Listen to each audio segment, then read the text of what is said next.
Nesse momento, a cortina do templo foi rasgada de cima a baixo e houve um grande terremoto. Era um pedaço de tecido de 30 centímetros de espessura que cobria a entrada do Santo dos Santos. O véu do templo simbolizava como era difícil para um homem pecador aproximar-se de um Deus santo. A única maneira do homem pecador se aproximar de Deus era através do sumo sacerdote, que passava pelo véu do templo e entrava no Santo dos Santos. Mas antes de atravessar o véu do templo, o sumo sacerdote precisava fazer muitos sacrifícios para pagar o preço do pecado. Tudo isso mudou quando Cristo, que foi o sacrifício perfeito, nos deu acesso a Deus no exato momento em que morreu.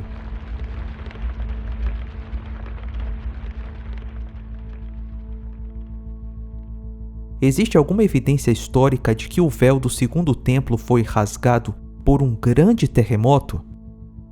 Sim, existe. Descobertas arqueológicas recentes revelam que o templo em Jerusalém, durante o reinado do rei Herodes, tinha de fato uma enorme cortina, um véu suspenso, em frente às portas de metal que marcavam a entrada do Santo dos Santos.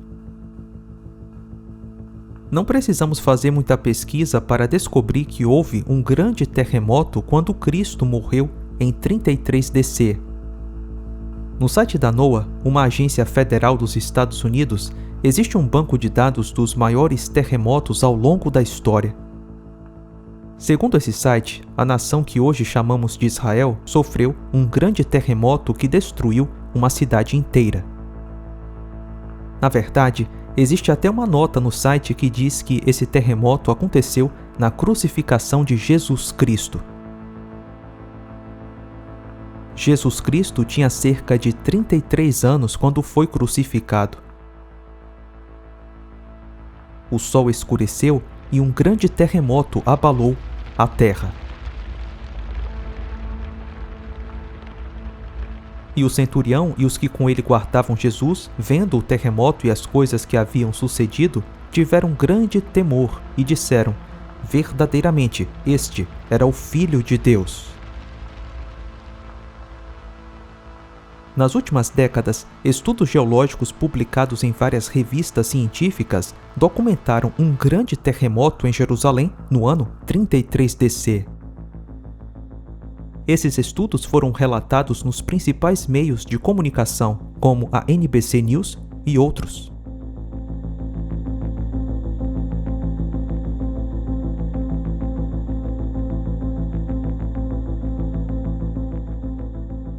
Recentemente, vários geólogos estudaram as camadas sedimentares do Mar Morto e de outras áreas ao redor do local onde Cristo foi crucificado. Eles encontraram marcadores geológicos para vários terremotos que ocorreram em épocas que correspondem com datas indicadas em documentos históricos.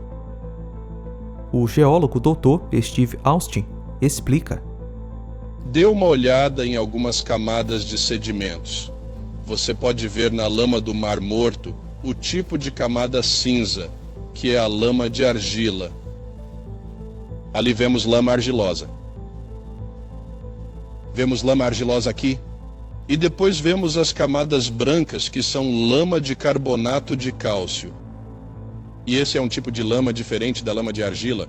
E cria essa alternância de camadas claras e escuras que é muito evidente nas camadas de sedimentos e não é perturbada. O que é interessante sobre isso é a pouca perturbação que existe, exceto pelos terremotos. E este gráfico mostra a ideia de como os terremotos criam um registro nas camadas de sedimentos do Mar Morto. Portanto, você tem sedimentos laminados, como mostrado aqui na situação pré-sísmica, sedimentos pré-sísmicos do Mar Morto, e ele é laminado, está laminado bem aqui. Agora, o que acontece é que ocorre um terremoto que sacode o sedimento e a parte superior do sedimento se liquefaz ou se eleva durante o terremoto e em seguida se recompacta para formar uma camada perturbada e então, pós-sísmica, após o terremoto, essa camada é enterrada. Assim temos um registro dentro das camadas de sedimentos do terremoto. Veja a camada de 33 depois de Cristo. Você pode ver a camada fina passando bem aqui. Então você pode ver a camada pós-distúrbio.